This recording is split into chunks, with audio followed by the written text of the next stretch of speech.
Es jums saku, dziediet.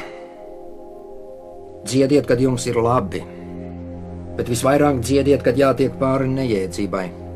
Dziediet acīs tam, kas jūs lamā.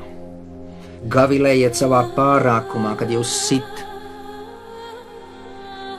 Es to ļoti labi atceros. Es biju mazs puika un redzēju pa istabas logu kaimiņu māte sita savu dēlu. Viņš stāvēja pie kleitas stūra un dziedāja. Māte viņu sita ar tādu kā stību, kā slotas kātu, un viņš smējās un dziedāja. Viņa sita un viņš dziedāja. Viņa piegura un viņš dziedāja. Tad viņa nolaida rokas un viņš dziedāja, noglāstīja savus sadauzītos plecus un aizgāja dziedātos. Dziediet pārpildītos trolejbusos, nolādēt gribas savas dusmas izdziedāt. Un ja jums jāmaksā par dziedāšanu, tad samaksājiet. Dziediet, kad jūs dzerat.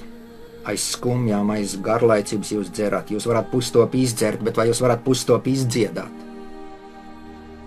Dziediet pie kapa. Ko jūs klusējat, dziediet. Viņš nedzird. Ne viņam. Dziediet ne viņam aizejot, bet jums paliekot. Ne par skujām kapā, bet par to lapu galotnē. Sev dzīvie jums dziesma ir vajadzīga, ne viņam. Kad jūs naktī pamostaties, lakstīgums dziedat. Redziet, arī naktī ir dziesma. Vai jūs dziedat tikai no rītiem tās saulainās, bet dusmu dziesmas un izmisumu dziesmas un uzbrukumu dziesmas? Jā, kur ir jūsu uzbrukuma dziesmas? Vai jūs jau esat uzvarējuši, ka dziedat tikai no rītiem? Vai uzvarēt, ka nedziedat nemaz?